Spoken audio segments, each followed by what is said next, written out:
Buen día, amigos de la Agencia Andina. En esta oportunidad nos encontramos con el ministro de Energía y Minas, Jorge Montero, con quien conversaremos temas del sector y proyecciones, tal vez. Buenos días, ministro. ¿Cómo estás, Cristian? Muchas gracias por la oportunidad de dirigirme a través de la señal de Andina a todo el Perú. Ministro, para empezar, ¿cómo ha cerrado su sector el año pasado, considerando que hasta noviembre ha habido un crecimiento de 2% aproximadamente? ¿Cuál ha sido, de repente, el desempeño que ha tenido su evaluación? Bueno, hemos cerrado con unas inversiones de alrededor de 4.880 millones de dólares, casi 600 millones de dólares en exploraciones, 230.000 puestos de trabajo, 2.710.000 toneladas de cobre fino y una exportación al mes de noviembre de aproximadamente 43.000 millones de dólares en minerales. O sea, de que el sector minero anda viento en popa. Pero no solamente el sector minero, el sector electricidad, en el subsector de electricidad tenemos más de 400 millones de soles en líneas eléctricas rurales, conectan a la red eléctrica a más de 50.000 personas y ya tenemos una tasa a fin de año de un coeficiente de electrificación rural del 86%. Es información valiosa en términos de hidrocarburos. También estamos impulsando.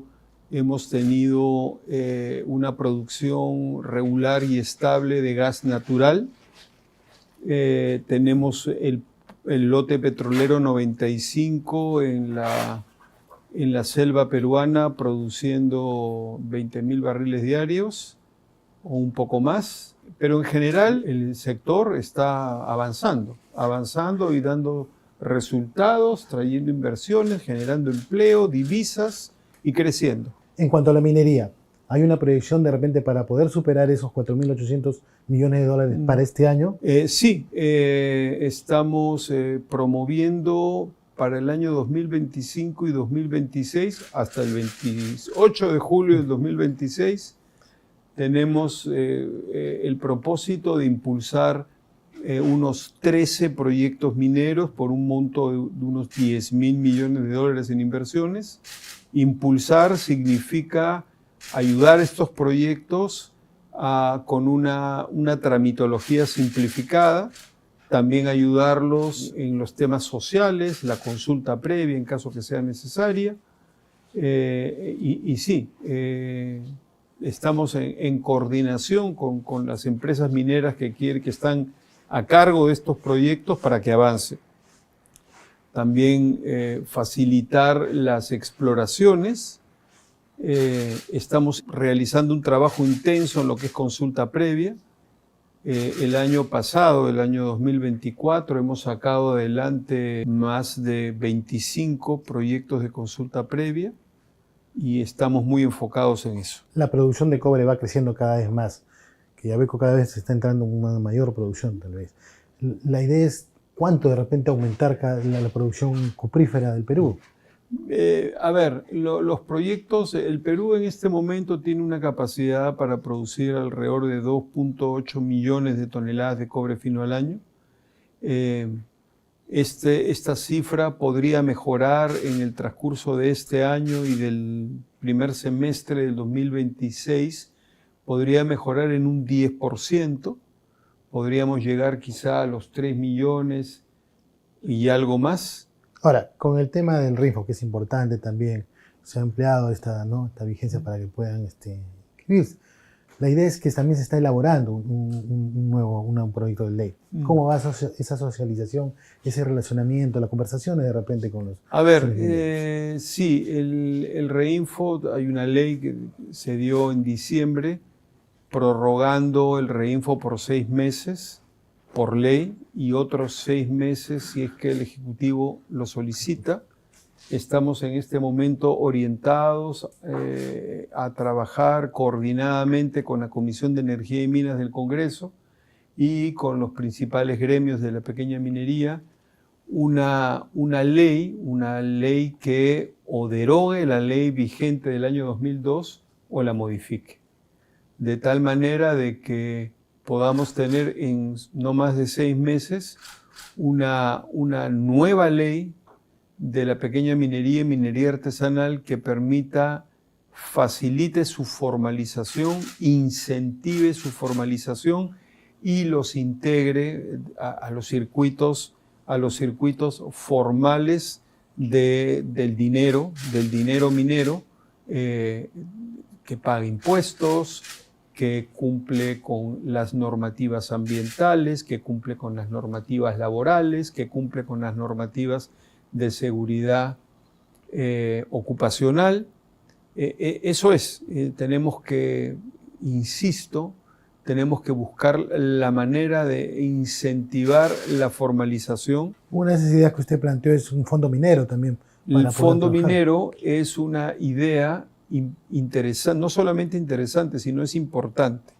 El fondo minero está llamado a ser el vehículo de los incentivos para la pequeña minería y minería artesanal.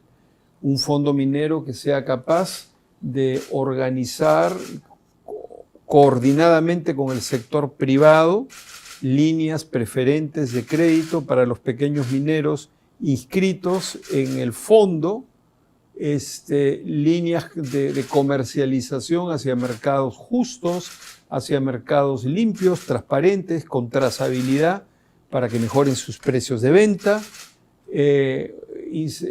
un fondo minero que trabaje de la mano con los CITES para la formación técnica, la capacitación técnica de los pequeños mineros para que, digamos, mejoren sus operaciones mineras desde el punto de vista de la ingeniería, pero también desde el punto de vista ambiental,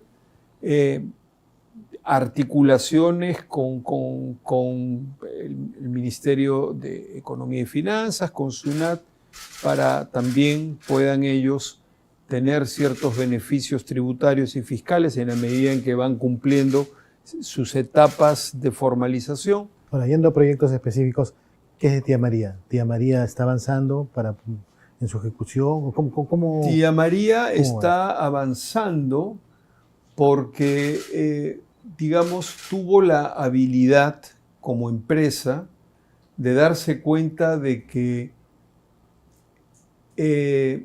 no podemos discutir, digamos, el uso de las aguas superficiales y subterráneas cuando tú estás en un valle productor, intensamente productor de agricultura. Entonces, ahí el tema del agua superficial y subterránea es un tema crítico, porque ya los usos están dados para los temas agrícolas. Entonces, la empresa minera Sauder, creo que con muy buen criterio, se dio cuenta de que la opción era la desalinización de agua de mar. Y eso es lo que está estipulado en su estudio de impacto ambiental.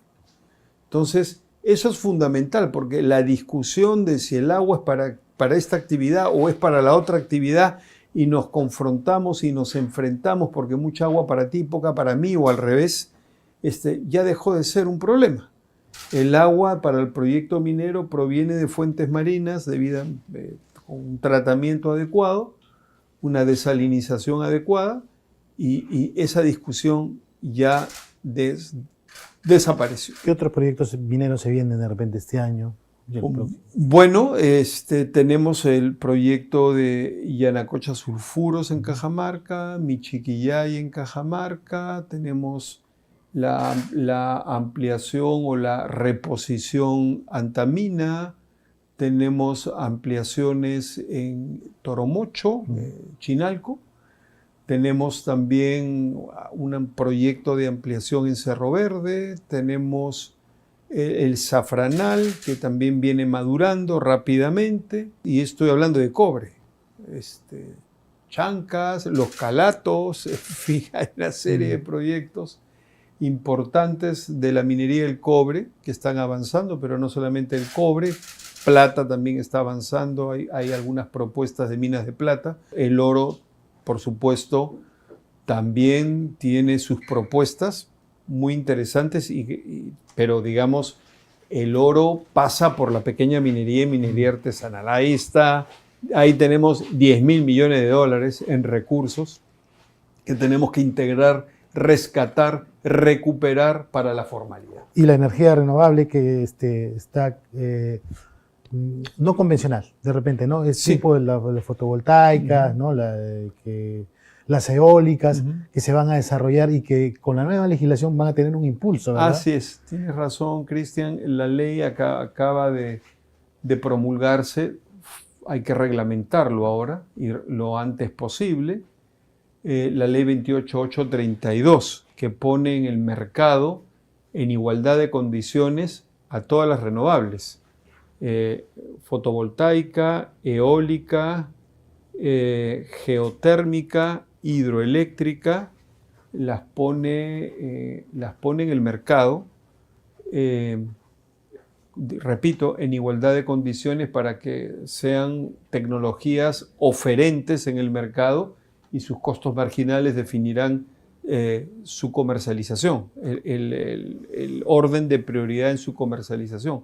Ahorita es baja su penetración a comparación. Ahora están en 17, 20%, pero estimamos que con esta ley 28832 y su reglamento, esto puede impulsar los proyectos de inversión en energías renovables grandemente y podríamos tener una penetración que supere probablemente el 30% en algunos pocos años. Y la renovable que hablaba también, uno de los beneficiados que podría ser es como esa iniciativa que quiere para Iquitos, ¿verdad? O para Loreto. Claro, sí. Iquitos, en el tema de la selva, la solución, bueno, hay varias opciones.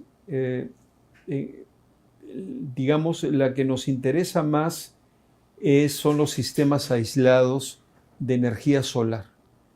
Eso nos interesa mucho, porque usted no puede llevar energía a la selva por líneas de conducción. A ver, lo puede hacer, pero tiene un alto riesgo. Y una inversión demasiado. Sí, la inversión es alta, pero el riesgo es lo peor. ¿Por qué? Porque siguiendo la autopista de las torres, viene la minería ilegal, vienen los taladores, aprovechan el acceso y ellos penetran en el territorio que antes estaba compacto y cerrado y empiezan a hacer sus actividades ilícitas e ilegales y usted acaba generando un impacto ambiental inmanejable. Entonces, la idea no es llevar grandes líneas de conducción abriendo los bosques primarios, porque va a acabar usted destrozándolos. Lo que tenemos que hacer son sistemas aislados fotovoltaicos de energía solar que son muy productivos. 150 hectáreas de campos solares pueden darle electricidad productiva y domiciliaria a Iquitos. 150 hectáreas. Y como usted decía, también la electrificación doméstica es muy importante, pero también la productiva. Sí. Eso, estamos en un proyecto muy, estamos diseñando en el ministerio, en el Viceministerio de Electricidad, con ayuda de la Cooperación Técnica Internacional, la electrificación rural 2.0. ¿Cuál es la electrificación rural 2.0? La trifásica, la que lleva la energía industrial a las localidades. Entonces, si usted quiere industrializar las zonas altoandinas o las poblaciones amazónicas, usted tiene que llevar trifásica. Entonces, esta idea muy potente de la electrificación rural 2.0, la electrificación rural productiva, la electrificación rural trifásica es absolutamente necesaria. Pero la trifásica se tiene que orientar, por ejemplo, a capitales distritales, a capitales provinciales. Es inadmisible que una capital distrital, que una capital provincial que concentra una población importante no tenga un servicio trifásico para que esas poblaciones se industrialicen, digamos, me imagino que primero con actividades muy simples cadenas de frío, aserraderos, metalmecánica, pero ya empiezan a industrializarse. Tuvo un viaje reciente a Arabia, ¿verdad? Y entonces, ¿qué iniciativas había traído? De repente algunas novedades. Sí, gracias por esa pregunta, Cristian. A ver, la semana pasada estuvimos por invitación del gobierno de Arabia Saudita en el Future Minerals Forum, en el foro de los minerales del futuro, que son precisamente estos minerales vinculados al cambio de la matriz energética, a la electromovilidad, el cobre, el litio, etcétera, a las baterías, los acumuladores.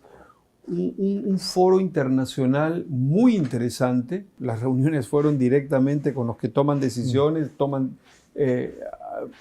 hacen que las cosas se hagan realidad. Estamos en contacto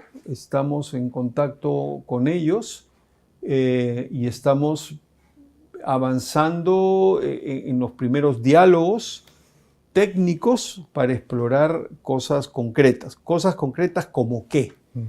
Metalurgia para los futuros proyectos mineros en Perú.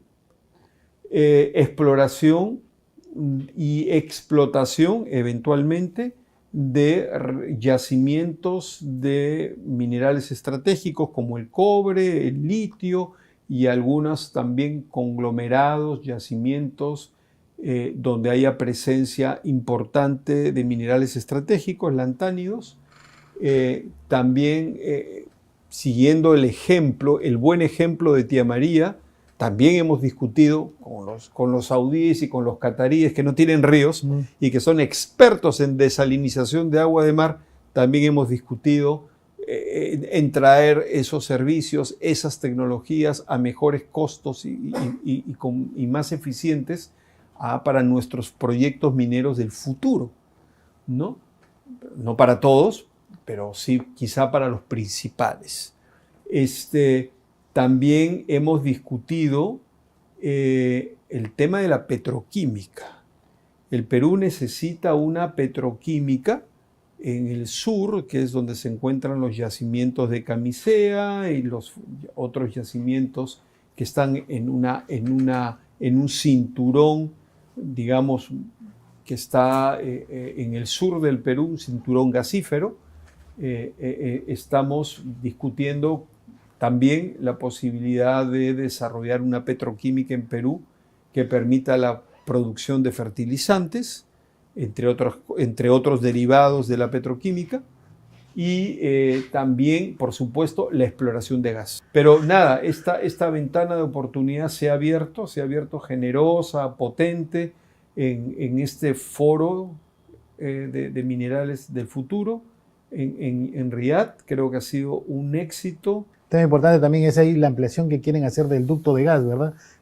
Con TGP. ¿Cómo ha quedado ese proyecto? Estamos conversando con TGP para lo que es el gasoducto de la costa, que llevaría a Puyendo, a Hilo, una línea de gas para usos industriales, para usos mineros. También hay la idea de tener una línea que conecte esta línea por costa con Arequipa para potenciar sus industrias a menores costos, porque ya no es diésel, ahora es gas, es más barato, mucho más barato. Pero no solamente con TGP, también tenemos el proyecto de distribución de Cálida, que es para las 7 regiones. Tienes Puno, Cusco, Huancavelica, Apurima, Cucayali, ¿no es cierto? Ayacucho, las 7 regiones que se beneficiarían de un servicio de distribución de Cálida que tiene las redes de gas en Lima y Callao, con 2.300.000 conexiones, más de 10 millones de personas, o alrededor de 10 millones, un mercado muy interesante. Entonces, llevar ese gas a estas 7 regiones en un esquema de subsidios cruzados, que es una excelente propuesta. En fin, también estamos dialogando con ellos. Y en este tema de las 7 regiones, el gas debería llegar a Quillabamba y al Cusco. Muchas gracias, ministro, por la entrevista, por habernos dado algunas luces y proyecciones sobre el sector y los diferentes subsectores pues, que usted maneja. Claro que sí, es un sector que tiene 3 subsectores: hidrocarburos, electricidad y minería. Es un sector muy importante. Estoy a sus órdenes para poder conversar de estas cosas en el momento que lo crean oportuno. Muchas gracias. Gracias. Gracias a ustedes también, amigos de la Agencia Andina. Volvemos en cualquier otro momento. Ministerio de Energía y Minas.